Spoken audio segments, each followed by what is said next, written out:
that might sound corny and cheesy, but at the same time, I believe that I survived that 3% chance of my mom going through that abortion because I'm meant to do big things in the world, because I'm meant to be here to share a message and to help women meet themselves and love themselves and see their worthiness.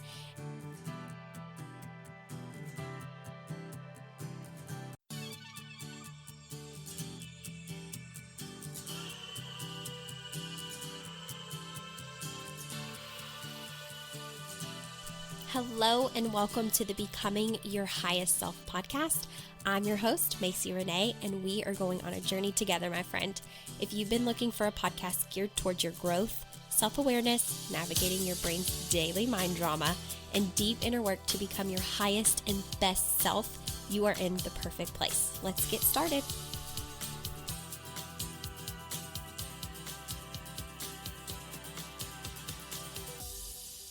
Hello. Welcome back to Becoming Your Highest Self podcast. This is episode number 21. I cannot believe I'm already at 21 episodes. That is so crazy, especially thinking back to when I didn't even know how to record the very first one, and I tried multiple times. I deleted it multiple times. I stormed out of the bedroom, cried, came back, tried again, didn't work. Had to delete it again, went back out of the room, gathered myself. I think I took a nap and then came back and was able to record my intro. And I was like, oh my God, there's my intro. It's good enough for now. So with anything that you do in life, sometimes you just have to just keep going and going and going and going and don't give up. So with that being said, that's kind of what we're going to discuss a little bit about today. Usually ahead of time, I know what I want my episodes to be about. And last night, I just kept getting this kind of tug on my heart to share more of me and my story rather than maybe a topic specifically, in hopes that it will be for the person that needs to hear it. And same thing when I woke up this morning, I kept feeling that tug on my heart, even though what I also feel in this moment is fear, which clearly is why it just popped out of my mouth before the word feel. And I was looking at my Facebook post, you know how it flashes back on this day. And on this day must just be a day full of when I have a lot of inspiration or I have a lot of deep emotions and feelings, because every year on this day, based on my Facebook post, I am usually targeting something really deep. And it's kind of funny that that is the same pull that I felt today. But instead of getting on a Facebook Live and talking about it, I just thought, you know what, I'll share it with my podcast listeners. So I'm going to be vulnerable this episode. I'm going to let you guys in on me a little bit more. I am recording this before I even know what the title is, and I guess when I go back and listen to this all said and done, I'll figure out what it should be called. But for now, I really just want to share with you guys more about why I do what I do and how I got on this path and what my journey has been, because I just am feeling this really deep pull in my soul that more people need to know that they're not alone in their struggles, and that healing, if you are maybe self-sabotaging or if you are on a journey of healing your stuff, that you know you're not alone and that you know that you're doing really big work. So if it feels hard and overwhelming at times, I want to remind you that that work is the most important work you could do in your life. So I've shared a little bit of my story, I think, in one other episode, maybe two, but it's been a hot minute, and where do I even begin? Because it just makes me nervous. My palms are sweating right now. I basically wanted to record this morning and then kept just having all of the doubts and the mind drama, and my brain kept telling me, don't share this, don't share that. What if this hurts this person? What if you say the wrong thing? What if people start asking questions and want to know more? And all of that has me in a place of resistance, of not even wanting to record this episode and kind of beating around the bush. So let's just get to it, shall we? Because I could beat around the bush the rest of the day. So I'm going to give you kind of some background first, starting with where I'm at now and what I'm doing now and why the lessons that I've learned up into this point and what I'm teaching you guys on the podcast has been so true to my heart and beneficial and something that I feel is really important. So for you guys, you all, maybe some of you have never even met me. Some of you have stumbled upon my podcast because a friend recommended it or because you were searching for some sort of personal development and this landed in your lap. So some of you have no idea who I actually am, and that's another reason I'm excited to just put this out there, but it also makes me super nervous. And then there are people who know me really, really well and know my story, and there are people who are going to listen to this and maybe know me to an extent, but don't know all of this. And so there are people who even have met me who may not know a lot of this information. So let me just start off with where I've been the last few years and what got me on this path and why I took this path. I think that would be the easiest way to begin this. So growing up, I was always taught, go to college, be successful. My family had never gone to college, so I was a first generation college student. And I knew that I wanted to help people, but I was kind of pushed in the direction of the health and medical field just because for my family, they had taught me, you'll have job security. That'll be the safest route. Go that way. And also, I loved helping people. Like that has been ingrained in me for the longest time. I absolutely love to help. I thought that I was going to go to school for nursing. Shout out to the nurses. What you do is incredible. I do not have the stomach for it. I cried every single day in pre-nursing classes because it wasn't what I wanted to do, even though I did want to be in the medical field. And so I just have to tell you, I have the most respect for what you do for a living. And I think you all are absolutely wonderful. I just could not bring myself to be a nurse. So where I landed was in the field of occupational therapy, which is still hard. Very commendable and very hard work, but it's beautiful work to help people regain their independence. And that means mental, physical, spiritual, emotional. It really is a beautiful career. So I went to college and started working on my bachelor's in health science and then went on to get my master's in occupational therapy. And during that time, my world was flipped upside down. My family was going through, privately, the most difficult time in our life. One of my family members that I love more than anything was going through something very mentally and emotionally rough, and we were secretively riding that roller coaster with them behind closed doors, and I was, as I tell you guys all the time, putting on my big girl panties and handling life, going to school, trying to take care of my sisters, and all of a sudden, long story short, this opportunity landed in my lap where this friend introduced this relationship marketing company into my life, representing a skincare brand, and she was someone that would never do that. So I was immediately intrigued because it was something that I could have never seen her doing, and she had 2 cousins in it that were very successful. And long story short, I was at a place in my life so desperate for something. I didn't know what I was praying for, but I was praying for something to come save me because I was holding everything in my life together, and behind closed doors, everything was falling apart. And I was trying to be strong for as long as I could. So I get in this relationship marketing company having no business background whatsoever. And what that does is introduce me to the world of personal development. And the company preached that you have to become a different person to be successful, especially in business. Like, if there's going to be one thing you take away from being in this company, I hope it's the desire to better yourself and be better than you were yesterday. And I had never been exposed to personal development. I didn't know what that even meant when I was introduced to it. I had no background in it. I just knew that I was living my life as best as I knew how at the time. I felt like I was a very positive person. Most people would say you're a super positive person. But I was going through so much behind closed doors, and truth be told, it was so incredibly heavy that I was drowning.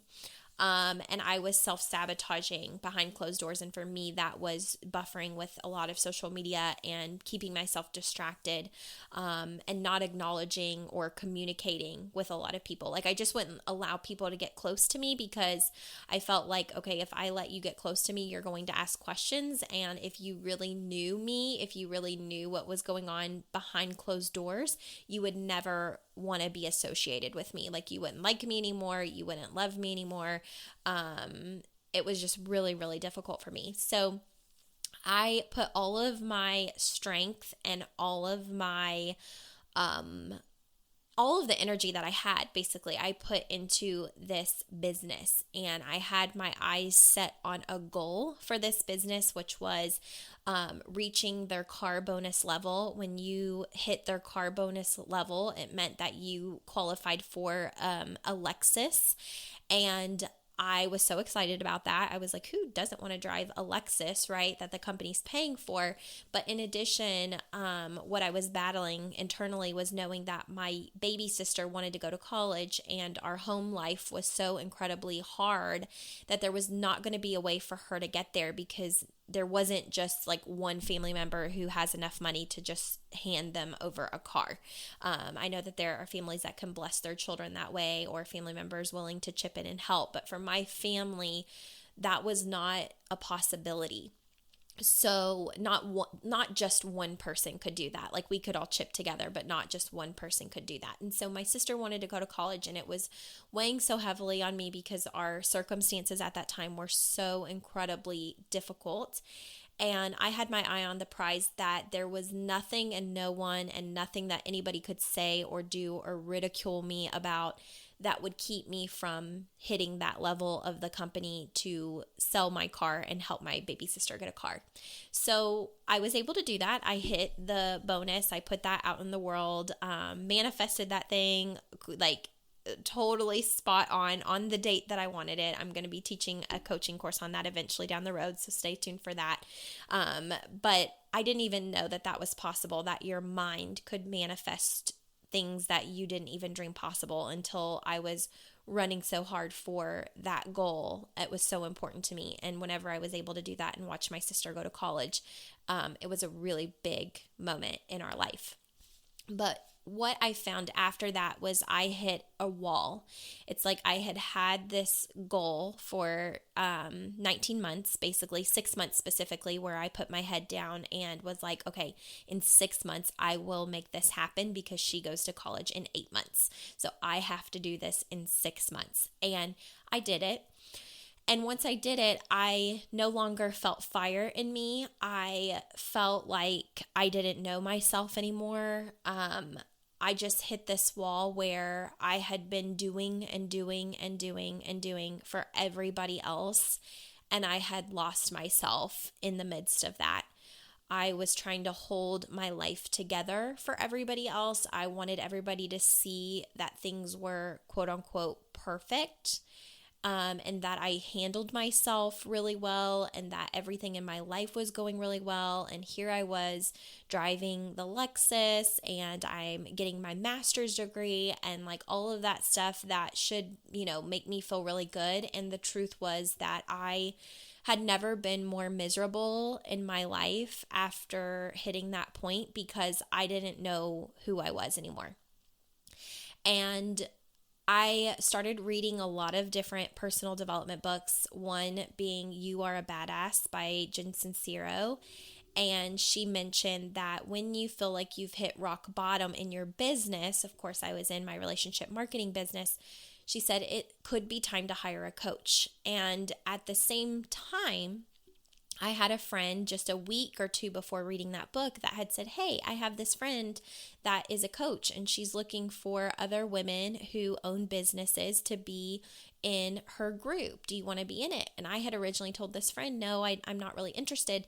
And the reason being was because my ego was so huge. I was like, I don't need anybody's help. I don't need to be coached by anybody. I don't need to be told anything. Nobody understands me or my life. Like, people would run if they knew what my life actually looked like.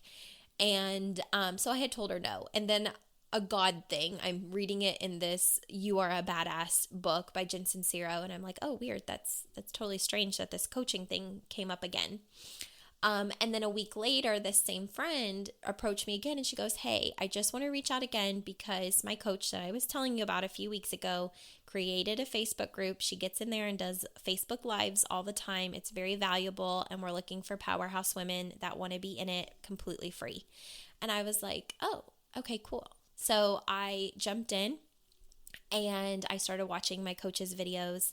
That coach is Stacey Bayman. Maybe you've heard of her. She now runs 2K for 2K and the Make Money as a Life Coach podcast. She has come so far in 3 years. I'm so proud of her. But when I met her at the time, she was just really getting started in her business. She had a few clients and was building. And I loved her. I hung on her every word. I had been exposed to personal development at that time for about 2 years, but this was like personal development on steroids, directly related to things that I was going through and experiencing in my life. And I felt such gratitude to her. And meanwhile, while, watching these videos and being inspired by her, I'm traveling further and further down a hole of, I don't know who I am. I don't know what I want. I don't feel motivated by my business anymore. I came and did what I came to do, and I don't really know that I want anything else from it. And then I was battling like the shame and the guilt of having built this team and then feeling like I didn't know what I wanted for myself anymore. Like I just had this feeling of like wanting to run away, wanting to be successful, but also like really wanting to run because I didn't feel fulfilled. And the shame associated with that. Like I never wanted anybody to know that feeling because I didn't want them to feel that. But energy speaks very loudly. And so, of course, there were people around me that could feel my energy shifting a lot. And I think noticed me kind of traveling down my dark hole. And I've told you guys, I've battled anxiety my entire life. I've, worked with a therapist, a counselor. Someone has always been involved in my life as young as first grade. And so during this time when I was in my relationship marketing business, I had been seeing a therapist on and off for a few years, but then I was introduced to coaching, and coaching just took me into a completely different world because I was addressing all of the things that I had addressed with my therapist and counselors, except I had someone giving me direct solutions and telling me why it wasn't getting better. So it's like my entire life I had been sharing why life was so hard and why life sucked to an extent and why life wasn't fair. And here is this coach, Stacey, telling me, yeah, I totally understand. Like, look at what you're thinking about it. Like, of course it's horrible. Like, this is the stuff that you're thinking and this is the stuff that you're doing. And unless you change this, this, and this, and this, it's not going to get better. And she just blew my mind over and over and over again. I thought, who is this woman and what is a coach and what are they studying? Because, oh my God, it's changing my life. And what that ultimately did for me was introduce me to a world of healing myself. So what a lot of people don't know too is when I was at the end of occupational therapy school, as in I literally had 2 months left, I had a complete and total meltdown because I didn't want to do occupational therapy for the rest of my life. Like I had realized that with 2 months left of my program. I knew that I wanted to work with children and babies and I was excited to do that. But in the world of occupational therapy, you're kind of turned away from that as a new grad because you don't have any mentors teaching you if you do that right out of school.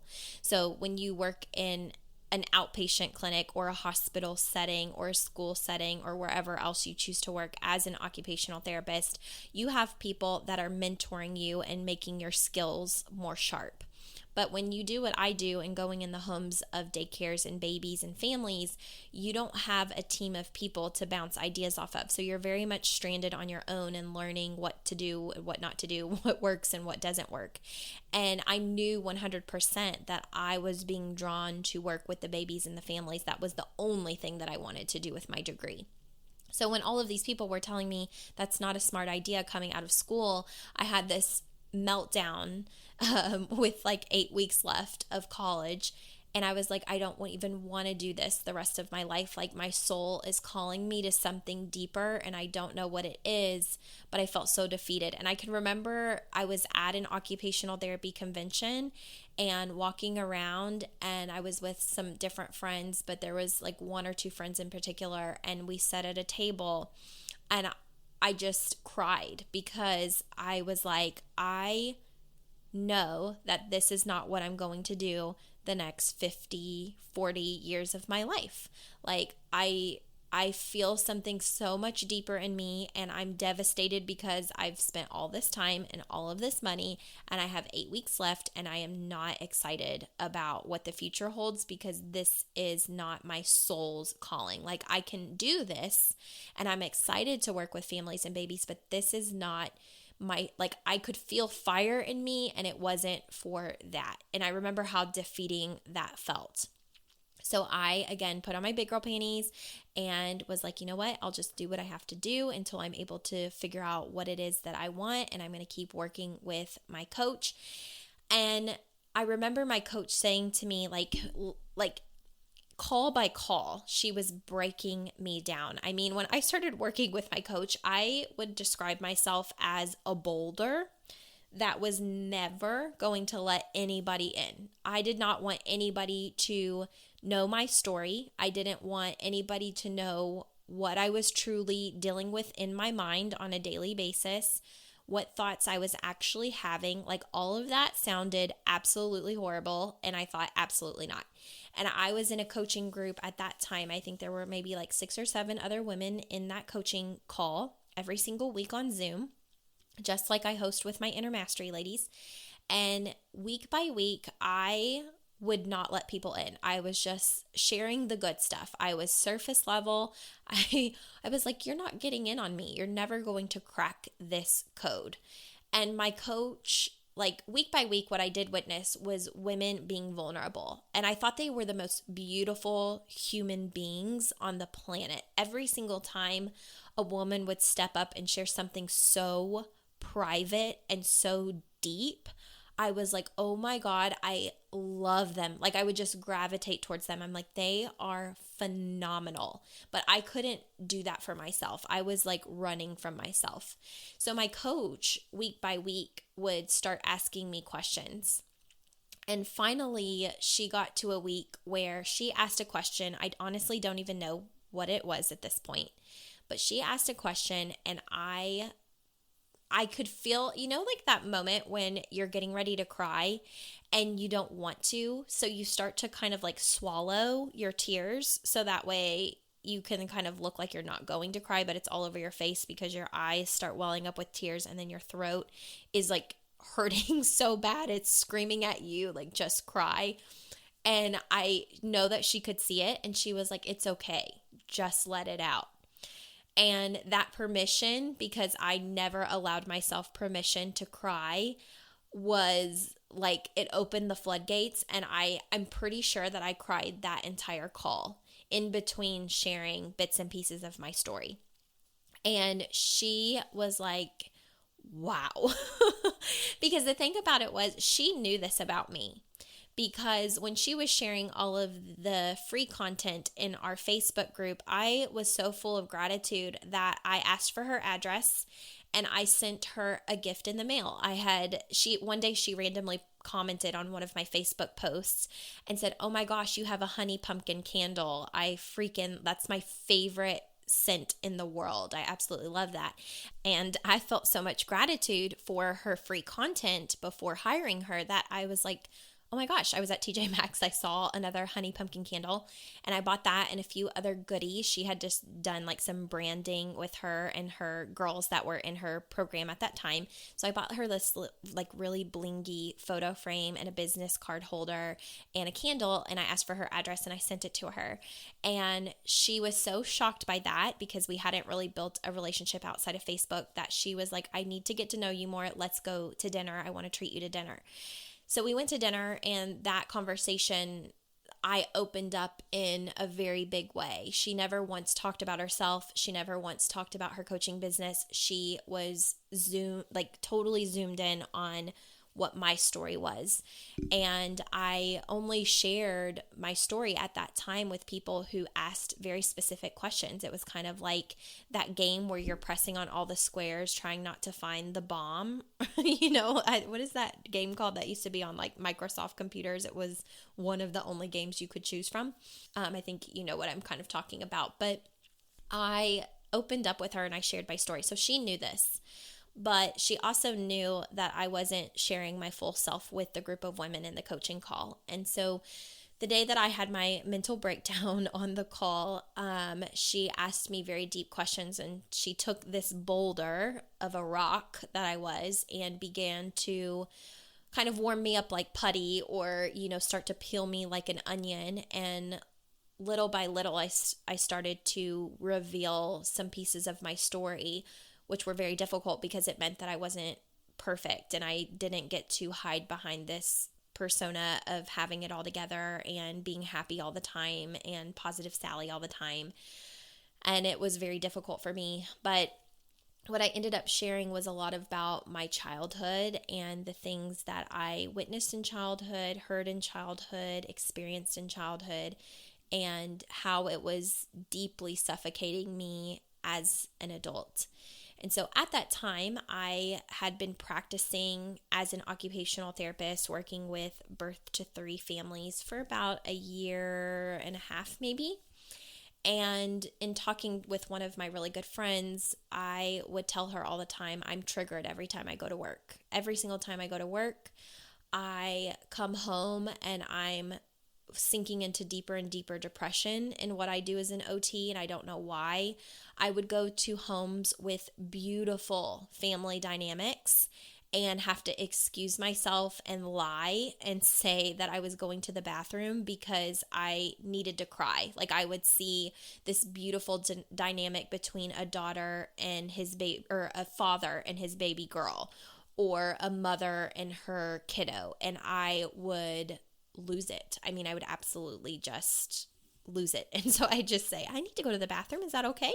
And hold myself together. And I would go in the bathroom and I'd have a quick 10-second moment and I'd pull myself together and I'd come back out, but I would leave the session just feeling so defeated. And then I would go to a completely different type of session where that kid was in a less than ideal home life, and maybe the parents were screamers, or they punished in a way that felt very uncomfortable, and I would find myself in a state of pure panic and anxiety, and just wanting to crawl into a rock. And I remember thinking, like, in those moments, like wanting to be with the families that were kissing all over their babies, you know what I mean? And just wanting to feel safe. And so what I went back and did, I told my coach, I said, I'm so triggered by work. I'm so miserable by work.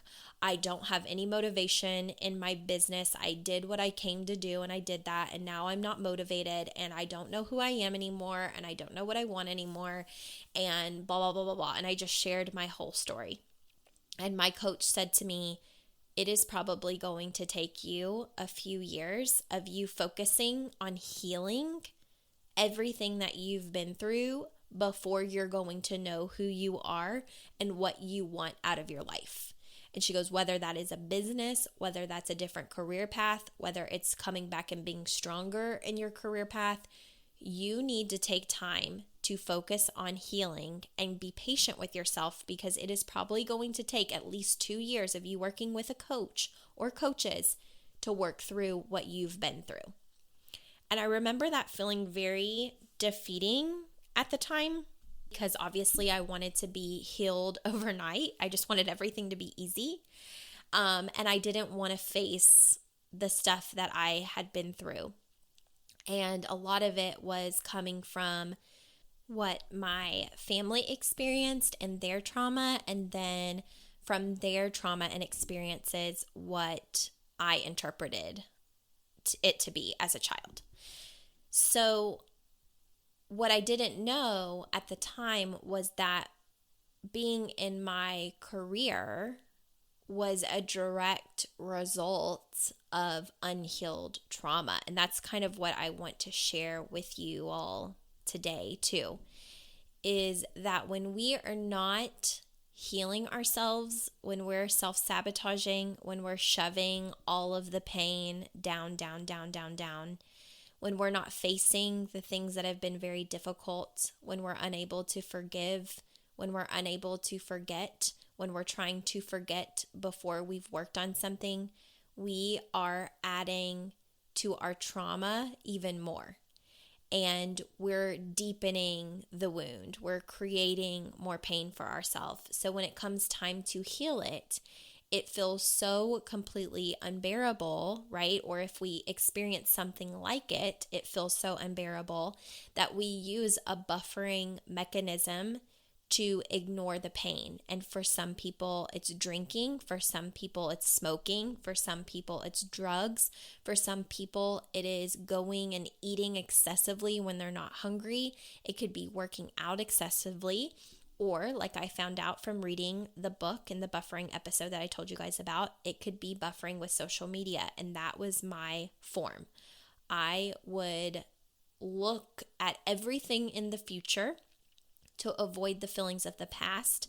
And I could not live in a present moment with myself, because in those present moments, I felt like I was suffocating. It actually felt like torture, and the anxiety that I would feel in my body was absolutely unbearable. Like I could have crawled out of my skin, hyperventilating completely. Like I could feel myself spiraling to the worst place when I had a moment with myself. And so that's a part of why when I was working with my families, those really sweet moments that they would share with each other, or those really awful moments of maybe the way that they parented and I didn't agree with, would send me into this triggered spiral of thinking about everything that was stored in my subconscious that I had pushed down, and all of a sudden it had bubbled up, and I didn't even know how to be with myself or how to even process that.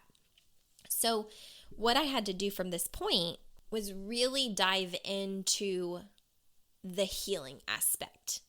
So I began to invest more into my coach and into other coaches that I loved and trusted to help me heal pieces of myself that I didn't even know needed healing, because I had put on this mask and this persona for so long that everything was perfect and I was really smart and intelligent and I could fix everything myself and I didn't need people involved in my life and nobody needed to know my business but me. I had that armor on for so long that it was really hard for me to let other people in, and as a result, my ego would fight instead of accepting the help. Like it was just really, really, really hard for me to ask for help. So if you find that it's hard for you to ask for help, let me just say it's your ego fighting to be right. Our ego does not want to ask for help. It does not want to admit that maybe we have some weak areas or areas that need healing, or that we may need to rely on someone else. If you've been used to being that person for yourself, your ego will fight you when you go to hire the mentor or ask for help, or even admit that maybe you need to work on something. It will be so very difficult. And that's where it was for me. But I will tell you a moment that changed my life forever. So before I do that, let me just kind of give you a background snippet, a little bit of my story. So my mom was 15 years old. She was a teenager. She had a friend. This friend and her decided that they were not going to go to school that day. My mom got herself in a situation that ended in trauma. And what it also ended with was later discovering that she was pregnant with me. That in itself is trauma alone. But then On top of that, it was trauma for my grandparents because they were like, oh my God, my daughter's 15 and pregnant. We don't like the way that it went down. What do we do now? And she's a baby, And so what it came down to was my grandparents felt the best decision for my mom at the time and was the best for the family was that my mom abort her pregnancy. And that's what they made my mom do. They made my mom abort her pregnancy through medication that has a 97% success rate of killing the fetus. And that was going to be the solution. And that was going to allow my mom to live a normal, healthy life and then move on from a lot of the trauma that she dealt with. Except for the fact that for whatever reason, the 3% chance that it wouldn't work fell in my mom's lap and she birthed me. And so I came out of that 3% as someone who shouldn't technically be here from a scientific standard. I should not be here sharing this podcast with you, sharing my story with you, doing what I'm doing in the world. But there was obviously a greater purpose for me for whatever reason. And that's how I'm able to bring all of this to you today is that I fell in that 3% that survived a medical abortion. So at that point, my mom had a lot of trauma because she felt horrible about the fact that she even had to make the decision for the abortion, but then it didn't work. And my family wanted to put me up for adoption. My mom did not. And then somewhere along the lines, they had a change of heart and my mom birthed me, but my grandparents didn't think that my mom was ready to be a mom. So they, under the radar, had paperwork drawn up for legal guardianship and they tricked my mom into signing it. And my mom signed those legal guardianship papers not knowing. She thought they were hospital papers and within a 2-second time span, all of her rights to me were gone and I was raised by my grandparents. Now, although, this again created a lot of trauma for my mom. It put a wrench in the relationship with her and my grandparents. And as a result, growing up, it made things very difficult because my mom had a lot of unprocessed, unhealed trauma in the way everything went down. She was very resentful, very angry. And my grandparents, on the other hand, felt differently. They felt like they had done something really good for me.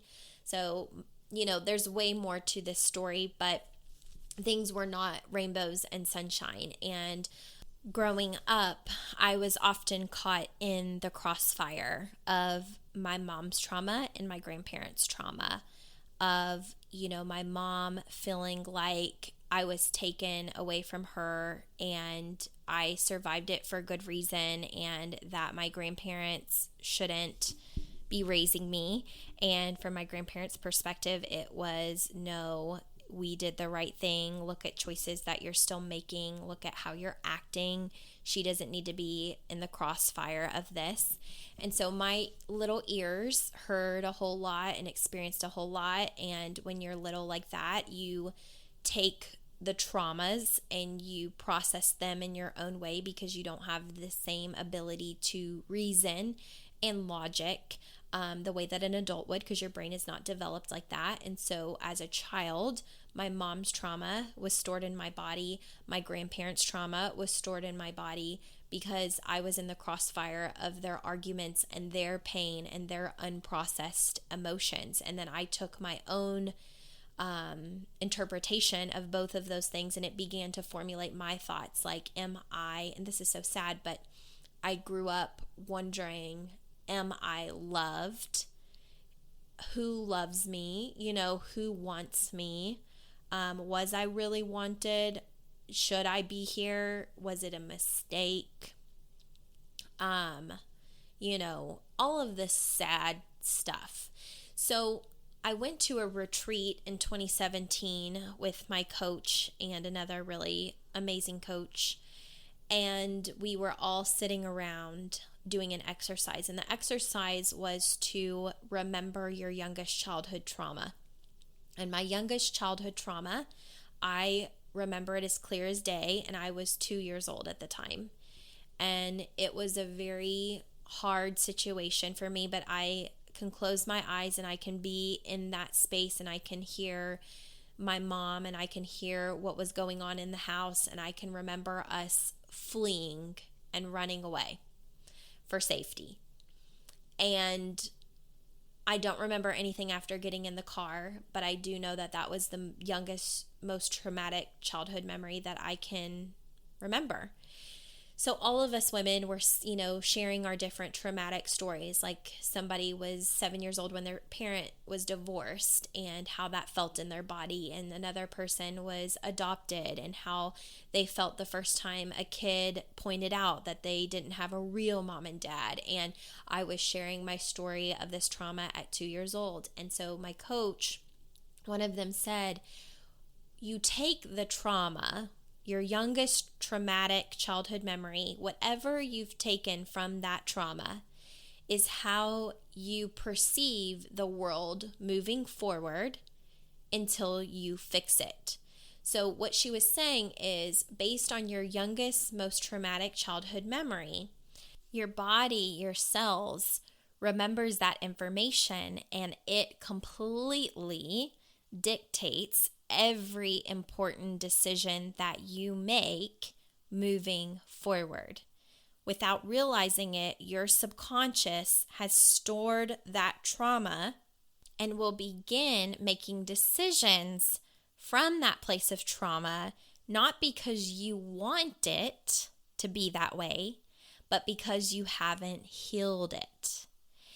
And this blew my mind. It was very interesting for me to learn that based on your youngest, most traumatic childhood memory, your body then remembers that trauma. That trauma, although it felt horrible, it feels familiar. And so every decision that you make leads you to where you're going, but it's based from trauma until you fix and work on healing that trauma. I hope that I haven't lost you. So I'm going to tell you what blew my mind next. So she wanted us to see how this has impacted our decisions and how it has landed us to where we are. And one of the things that I kept saying at this retreat is I'm miserable as an OT. I can't be an OT for the rest of my life. I go into these homes, I leave drained, I go home, I cry on my couch.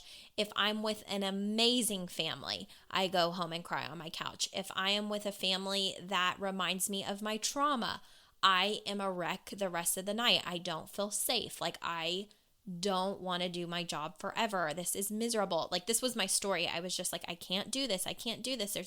There's something else out there for me and I don't know what it is. And on top of it, I'm working this job where I'm triggered every single day. And I would talk to one of my really good friends because she was experiencing the same thing. She goes, do you ever walk into some of these homes and leave and just cry in your car? And I'm like, yes.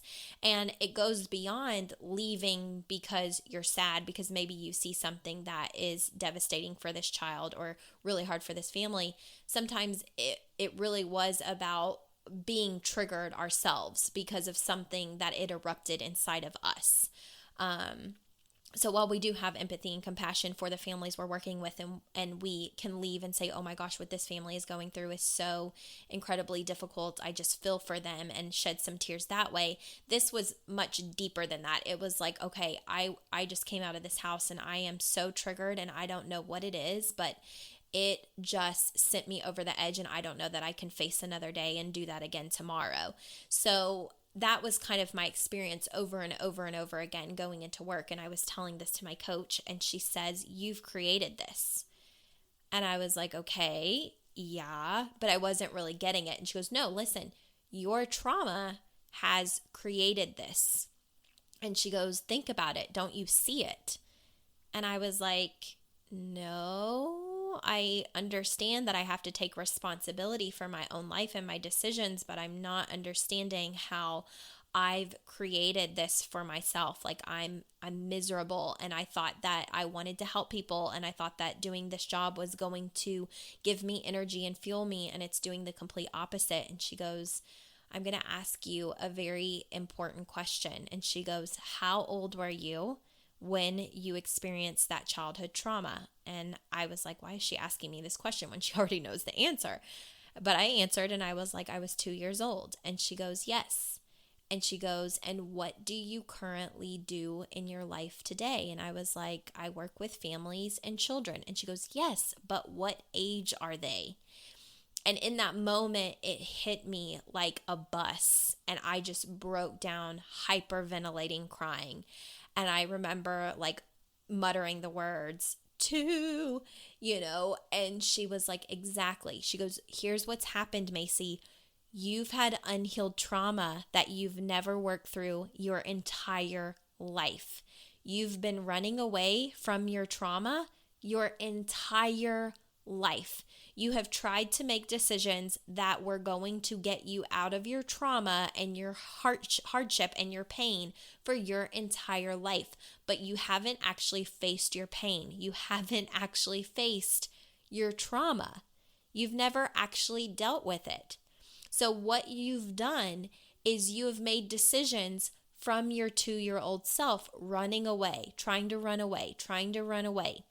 But what your subconscious has done is make decisions from a place of what feels safe and familiar.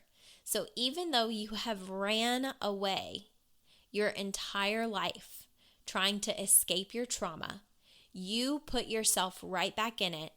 And you were 2 years old when you ran away from that traumatic childhood memory. And guess where you ran? Right back into the homes of 2-year-olds where you feel safe and familiar, and you're triggered because this is trauma that you have not faced in your own life. My mind, you guys, blown. My life changed forever in that moment, and healing became my top priority because for the first time, very clearly in my life, I was able to witness that the reason I became a pediatric occupational therapist in my conscious mind was to help people and to help families. But what actually happened is my subconscious childhood trauma that I had never worked through and never healed because it felt way too painful to face. Forgiving felt too painful. Saying sorry felt way too painful. Actually acknowledging that I had mean thoughts about myself, like who would want me? Was I ever wanted? I was never loved. Am I meant to be here? I don't even know what I'm supposed to do. All of this stuff of feeling sorry for myself, all of this trauma led me to the very place I had been trying to run away from my entire life. And so that was the reason I was feeling so miserable in my job at the time. I don't feel that way now. Like, I love what I do, but that is why I was triggered every single day, because I was running away from my trauma, so I thought, and yet putting myself inside of it every single day, because every single time a mom would love and kiss all over her child, I was reminded that I didn't grow up that traditional. I grew up with my grandparents, and that me and my mom were not lovey-filiy touchy like that. Every single time I saw a dad tickle the crap out of their child, I was reminded that I don't know my dad and really don't want to know my dad based on what had happened, and that would be way too difficult for me. But I longed for that, daughter father relationship, but I was not going to have it. So I was triggered by my families that had this beautiful dynamic, but then I would go into a home where maybe the family member is screaming, or maybe it's a situation where I have to call CPS and the family member can't even look at me because they're high as a kite on prescription drugs, and that would trigger me to moments in childhood, and it would make me feel unsafe. And so in that moment, I was like, oh my God, I don't feel safe. I just want to be with the cozy families that keep their kids safe and kiss all over them. And, so it was like the worst of the worst families were triggering me because it flashed me back to specific times in my family where I had experienced those horrible things. But then I would be around a very loving family where I felt very safe, and it would trigger me because I longed for that kind of love. I longed for that. And so every single day, here I was being triggered in my job, that so many people would say, oh my God, you've got the best job in the world. And I was just like, I can't do this for the next 40 years. Like, this is not going to work for me. So when my coach was like, yeah, you ran from your trauma right into more trauma because you haven't healed your trauma. I was like, oh my God. So if there's anything I can tell you from this episode is that if you are avoiding and if you are buffering and if you're running, your trauma is going to come back to you, and probably already is, like a magnet. You will just keep seeing more and more of it. You will just continue to be triggered. And I think what this has all taught me is that this is the work my soul craves, not only for my own life, but this is why I love being a coach. And I think this is why God led me down this path this particular way. It's been stepping stones. And they say, hindsight is 2020. And for me, that is so very true. It's like, oh my God, I cannot imagine life being any other way. But at the same time, I can look at my life and see exactly why I was given each task, each hardship, each super painful moment, because it led me to being a better coach. Like the women that I've attracted in my life, in some way, I've experienced what they are coming to me with. I'm equipped to handle just about anything they could possibly share with me because I have lived through it and I have worked through it and I've overcome it. Or I'm very honest about it being something that I'm still actively working on, but I'm maybe a few steps ahead of them and I can help them. So while I may not be the coach so far that's made, my first $100,000 year, I am a coach that is enough ahead, right? A few steps ahead of the people that I'm working with to still be at a level where I understand exactly what they're facing and what they're going through, and why the healing work is so hard, why it's so incredibly painful at times, why it's so important. Because when I'm doing this work on myself, I'm not just healing myself. I'm healing every generation of children that come after me that don't have to live through my lens of trauma, where I don't have to carry down bitterness and anger and ugliness and teach them that because I haven't healed my stuff. And, I carried on a lot of my mom's trauma, a lot of my grandma's trauma, a lot of my great-grandma's trauma, a lot of the things that they never faced. So they would talk about it and be angry and unforgiving or hateful or sad or depressed or full of anxiety. And I watched several of them buffer their life away to an extent.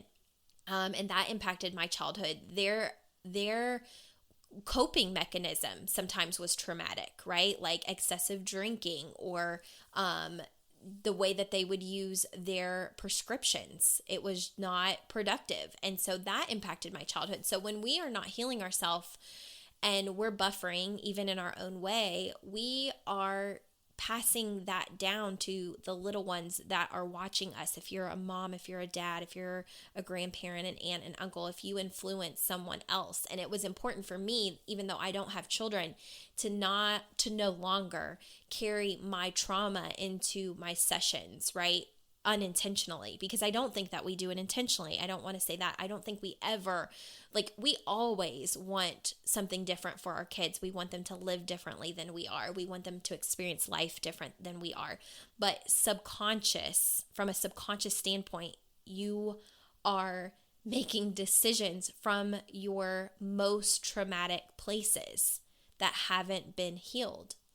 So the reason that being a coach is so important to me, and developing these different programs that help women face their stuff and do the deep inner work is so important to me, is because I believe that one by one, healing ourselves is the most important thing that we can do to come together in love and connection on our planet, in our world. That might sound corny and cheesy, but at the same time, I believe that I survived that 3% chance of my mom going through that abortion because I'm meant to do big things in the world, because I'm meant to be here to share a message and to help women meet themselves and love themselves and see their worthiness and experience their dream life and have vision and change the world because they're willing to look within and change themselves.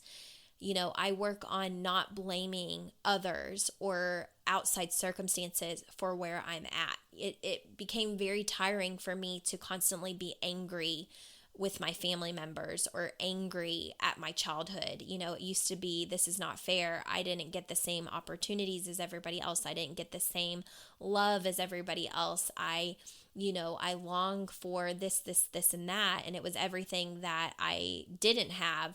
And I was forgetting gratitude for the things that I do have and the things that I did get to experience and the love that was there and the relationships that were amazing. And I just became sick of being a victim. And honestly, being a victim, nothing changes in your life. Nothing changes when you remain in a victim mentality. And I think a lot of people thought like she's positive all the time. She's got everything going for her, but it was all armor. It was all a mask. It was survival. I didn't know how else to be. I was just like, I don't want to be negative Nancy all the time, but I don't know what else to do. I don't know how to move through this, and I was getting the help. I was going through counseling and therapy and all of that.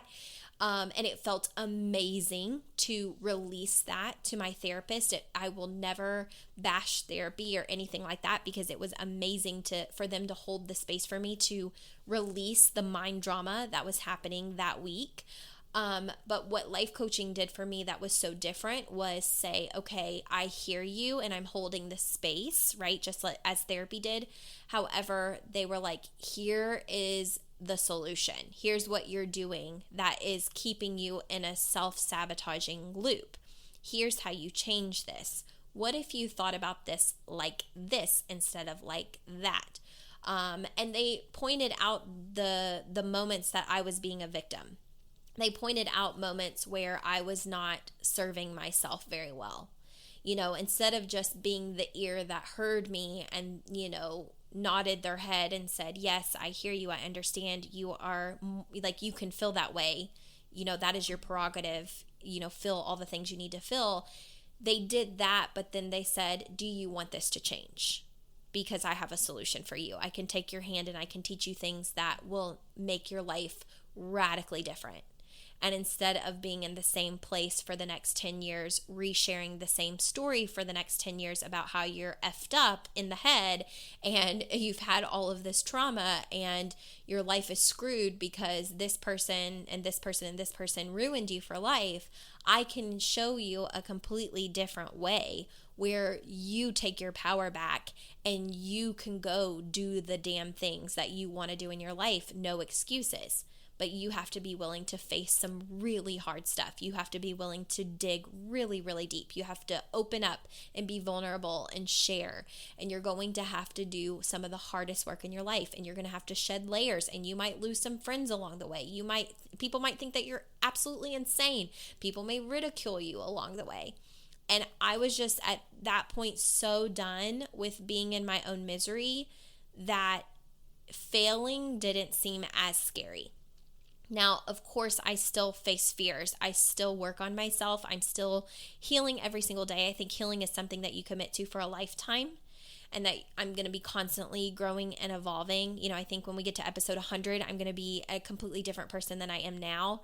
When I first started sharing my story, even that I, was an abortion baby that lived, I used to never be able to even say those words without hysterically crying. Like, you can ask anybody I've told that story to, anybody close to me. I could not share my story without hysterics of crying. And I was just able to share it on a podcast. And I specifically remember telling my coach, like, nobody outside of that group of women 3 years ago were ever going to know my story. And I've since shared it on multiple platforms with the women I'm working with privately in my groups and all of that. And now on a very, very, very public platform. Never thought that was possible. And there is fear, there's fear. I try not to involve too much of my mom's story or my grandparents' story because their stories are unique to them and they experienced it a different way too in their life, right? I have my interpretation, they have theirs, and I don't feel like it's fair for me to lay it all out on the public platform. However, I know for me, it's very healing to be able to say it and not hold it in, because for the longest time, I felt such shame around my story because I felt like I was broken and that people weren't going to understand, and that sharing it would make them run away from me, right? They'd run away screaming like, oh my God, I'm never going to go hang out with her family's drama, oh my God, like they need to get it together. We have a loving family and we have it all together and they don't, like I had just all of these BS stories. I've since learned that everybody's got something. And it's really important, I think, for us to work on healing ourselves.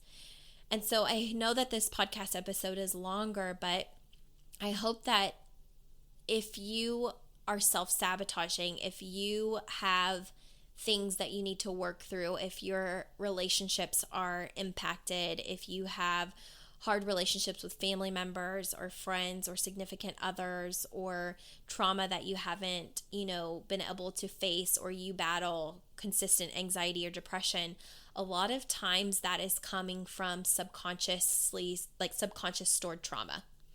And I know, I have definitely learned that about myself. When I start to feel anxious or depressed, something is happening in my subconscious that I've shoved down so far. I don't know what it is. All I know is that my body is responding in a very intense way, and it feels horrible. And all that I can think about is making it go away. But if I lean into that discomfort, if I lean into the anxiety, if I really allow myself to do that, knowing and reminding myself that I'm not going to die by doing that, because that's what my brain tells me, we're going to die. If we keep feeling this anxiety, we're actually going to die. When I can just face the feelings that are in my body, I learn a whole lot about the trauma or subconscious thoughts that are making me self-sabotage, that are creating those feelings in our body. Because remember, scientifically especially, when you have a thought, that creates a feeling. When you have a feeling, that creates the action that you do or do not take, and then the action that you do or do not take is what creates your result in life. So when you start having the feeling, which the feeling could be anxiety, it feels like it comes out of nowhere. It just completely wipes you off your feet. It feels excruciating. It's painful. It's annoying. It's frustrating. It's sad. It's overwhelming. And so a lot of times all we can focus on is, why do I have anxiety? Oh my God, I'm having an anxiety attack. I'm having a panic attack. Why is it here? Why is it here? Why is it here? Make it go away, make it go away, make it go away. And if you've ever heard the quote, what you resist persists, and that's very true for me. Like when I'm resisting my anxiety and I'm like, oh my God, what can make it go away? What do I need? Blah, why am I upset? Blah, blah. And I'm like so focused on that it makes it worse. I begin to have more panic. But if I can allow myself in that moment to say, Macy, you're not going to die. Like, this is just an emotion. This is just a feeling, and it will pass and it will go away. So just sit with yourself for a minute and close your eyes and take some deep breaths. What's going on, baby girl? Like, what do you need to acknowledge? If I can do that and I can sit with myself long enough, a lot of times that subconscious thought will bubble up from the tips of my toes right into my mind, and it will be clear as day why that anxiety was triggered in the first place. And little by little, day by day, moment by moment, that is what I've done over the last several years to be on my path of healing and be where I'm at now, where I can coach women through those very hard, difficult moments. And I'm telling you, if you knew the women that I have worked with, like the leaps and bounds that they have made doing the inner work, it is incredible. And I know that I've shared a little bit with you about this, but I just recently launched the Becoming Her Mastermind. And what that is, it is a ongoing, lifelong mastermind that once you invest in it, there's a few different payment plan options. You can pay in full, or you can do two different payment plans. But once you do that, you have access to me for life in this Becoming Her Mastermind Facebook group. I will be getting in there all the time doing Facebook Lives. I will be scheduling Zoom conference calls that are private between the women in that group, where you can be coached, and it'll have Q&As, and you can ask anything, and you can be coached by me on those days. Any one of my programs that launches throughout the year, this 2020 and beyond, those women have access to for no additional cost. You can obviously still join my programs, even if you're not in the Becoming Her Mastermind, but over time, that Becoming Her Mastermind is what's going to save you money. And it's going to be a community and a group that grows into women that are all growing and becoming her together, meaning that you're becoming your highest self. I am teaching every single thing I know. I'm going to be vulnerable beyond words in there. You are going to know me really well. You're going to know my story. I am going to be coaching you through all of your stuff that you need help with. You'll get access to Inner Mastery every single time it runs. My new money program that's launching. If you struggle with money, if you always feel like there's not enough, if you're struggling with bills and I can never catch up and I don't understand how some people have all of the money and we can barely afford bread. Like if that's kind of where you're at, you'll really enjoy the money course. But in Becoming Her Mastermind, we're all going to be locking arms and growing together. So while I'm going to be teaching you everything I know from an expert standpoint, I'm also going to be getting down and being really real and really raw of when things are hard for me. And you're going to be witnessing my growth and me getting to the next level of my life and my business. And, I'm going to be able to show you what is possible when you just push the fear aside and continue to put one foot in front of the other. And I'm doing it in Becoming Her Mastermind with an audience of women that will be growing themselves, but watching me do that as well. So if you're interested in that, we're going to get started in January. Enrollment is open and you can enroll at MacyRenee.com. And I hope that this episode gave you a little more insight into my life. I hope that it encourages you to do what feels hard and do the healing work and the inner work, even if it's not with me as your coach, although that is seriously what I love. I consider myself an expert in the inner healing arena. So if that is something that you're ever interested in, I would absolutely love to have you, whether it be a program one time or whether that be the Becoming Her Mastermind launching in January. Whatever you feel you need, you can reach out to me and ask me anytime. Get with me on Instagram, Facebook. I'll be sure to put that in the show notes, but I hope you all have an amazing week this week. We're getting really close to Christmas. My husband and I will be in California, so I'm looking forward to that. And I hope you guys enjoyed this episode. I'll see you guys next week. Bye-bye.